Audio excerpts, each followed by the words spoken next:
Good morning बच्चों। ये आज आपकी वर्कशीट नंबर 48 है बेटा साइंस की। हमारा पार्ट 5 चल रहा था तत्वों का आवर्त वर्गीकरण। इसमें हमें आधुनिक आवर्त सारणी की प्रवृत्ति पढ़नी है। पहला है हमारा संयोजकता। तत्व की संयोजन क्षमता को संयोजकता कहते हैं। संयोजन मतलब जुड़ना। तत्व के अंदर जब इलेक्ट्रॉन जुड़ते हैं, कुछ नया यौगिक बनता है, तो ये कहलाती है संयोजकता। और संयोजकता को कैसे पता करते हैं? संयोजकता बाह्यतम कोश को पूरा करने के लिए तत्व को जितने इलेक्ट्रॉन लेने, देने या साझा करने की ज़रूरत होती है, यह तत्व की संयोजकता कहलाती है। अब आवर्त और समूह में कैसे फ़र्क रहता है? आवर्त में बाईं से दाईं ओर जाने पर संयोजकता पहले 1 से 4 तक बढ़ती है और फिर 0 तक घटती है। वहीं समूह में संयोजकता समान रहती है। इसका मतलब जब हम आवर्त में बाईं से दाईं ओर जाते हैं बेटा, कोश की संख्या में कोई परिवर्तन नहीं होता, सिर्फ बाहरी कोश में ही इलेक्ट्रॉन आता है। लेकिन जब हम समूह में जाते हैं, समूह में ऊपर से नीचे जाने पर बाहरी कोश में इलेक्ट्रॉन की संख्या समान रहती है, इसलिए समूह में संयोजकता समान रहती है। एक एग्जाम्पल देख लेते हैं। आवर्त में जब हम चले सोडियम 11 2 8 1, मैग्नीशियम 12 क्या है परमाणु संख्या, 2 8 और ये है 2। तो क्या हो रहा है यहाँ, आप देख रहे हैं कि बाहरी कोश में ही इलेक्ट्रॉन आ रहा है। तो 1 से 2 तक तो हमारी होगी 1 2 3 और सिलिकॉन की 4 है। उसके बाद जो फॉस्फोरस है,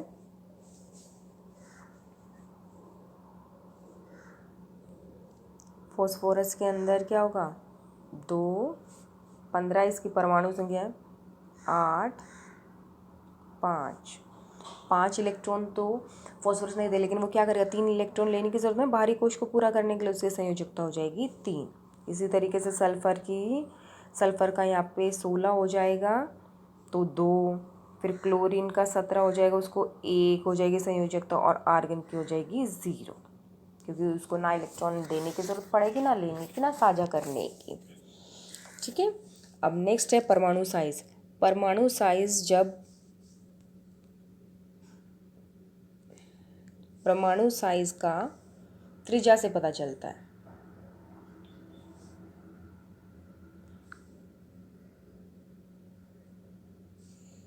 त्रिज्या यानी केंद्र से दूरी, और ये हो गया नाभिक, ये के शेल, ये एल शेल। तो हम जब आवर्त में चलते हैं तो शेल यानी कोश की संख्या बराबर रहती है, बाहरी कोश में इलेक्ट्रॉन बस ऐड होता जाता, जुड़ता जाता है, और कोई नया कोश नहीं जुड़ता। तो अंदर जो प्रोटॉन होते हैं आपके नाभिक में, और न्यूट्रॉन भी। तो प्रोटॉन पे प्लस चार्ज होता है और बाहर है इलेक्ट्रॉन, इनके बीच में नाभिक के आकर्षण लगता है, जिसके कारण आवर्त में बाईं से दाईं ओर जाने पर परमाणु त्रिज्या घटती है। लेकिन जब हम समूह में ऊपर से नीचे की ओर जाते हैं तो कोश की संख्या बढ़ती जाती है। तो जो अंदर प्रोटॉन है जिसके ऊपर प्लस चार्ज है, उसकी दूरी बाहर कोश में उपस्थित इलेक्ट्रॉन से घटती जाएगी, तो परमाणु का साइज भी बढ़ता जाता है। तो आवर्त में और समूह में परमाणु साइज पे क्या फ़र्क पड़ता है वो आप जान चुके हैं, और क्यों भी। नेक्स्ट है धात्विक गुण। धात्विक गुण का मतलब है किसी तत्व के परमाणु द्वारा इलेक्ट्रॉन त्यागने की क्षमता धात्विक गुण कहलाती है। यानी जब आवर्त में जाते हैं, आवर्त में ये नाभिक, ये के शेल, ये एल शेल, बाहरी शेल एल है, जो भी इलेक्ट्रॉन आएगा वो एल शेल में आएगा। ठीक है, तो नाभिक से बाहरी इलेक्ट्रॉन की आकर्षण बल, नाभिक का आकर्षण बल बढ़ता जाएगा तो तत्व इलेक्ट्रॉन नहीं दे पाएगा। लेकिन अगर वहीं हम बात करें समूह की, तो समूह में क्या हो रहा है, ऊपर से नीचे जाने पर कोश की संख्या बढ़ती जाती है, तो जो अंदर प्रोटॉन है उसके बाहर इलेक्ट्रॉन से आकर्षण बल कम होता जाएगा, इसलिए बाहरी इलेक्ट्रॉन आसानी से निकल जाएगा और इलेक्ट्रॉन लूज करने की प्रॉपर्टी यानी इलेक्ट्रॉन देने की प्रॉपर्टी को ही धात्विक गुण से जोड़ा जाता है। या धात्विक गुण हम किसे कहते हैं, जो तत्व आसानी से इलेक्ट्रॉन दे देता है उसी को हम धात्विक गुण कहते हैं। तो ऐसे ही आपको समूह और आवर्त में किस तरीके से धात्विक गुणधर्म में अंतर आएगा वो पता चल गया है। नेक्स्ट है अधात्विक गुण। अधात्विक गुण इसका अपोजिट बेटा, अधातुएं विद्युत ऋणात्मक होती हैं क्योंकि इनमें इलेक्ट्रॉन ग्रहण कर आबद्ध बनाने की प्रवृत्ति होती है। Sodium chloride NaCl, Cl chlorine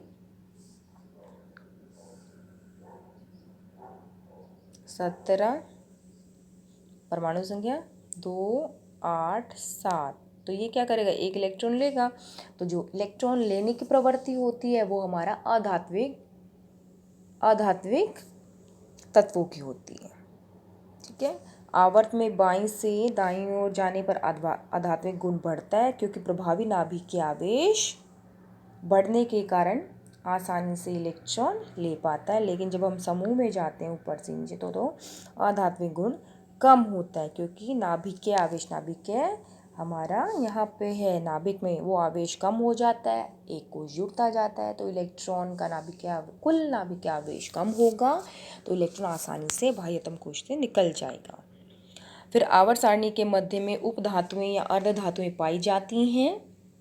यह कुछ उपधातुएं जिनके गुण, कुछ गुण धातुओं से मिलते हैं और कुछ अधातु से। और जो धातु है वो क्षारीय प्रकृति के होते हैं। क्षारीय प्रकृति माने वो लाल लिटमस पत्र को नीला कर देते हैं, और अधातुएं क्या होंगी, वो अम्लीय प्रकृति की होती हैं क्योंकि वो नीले लिटमस पत्र को लाल कर देते हैं। फिर से देखें अगर कुछ गड़बड़ है, धातु क्षारीय प्रकृति की होती हैं, यानी पानी में जब धातु मिलते हैं तो ऑक्साइड या हाइड्रोक्साइड बनती हैं, और वो क्षारीय प्रकृति की होती हैं, वो लाल लिटमस पत्र को लाल को नीला कर देती हैं, और अधातुएं नीले लिटमस पत्र को लाल कर देती हैं।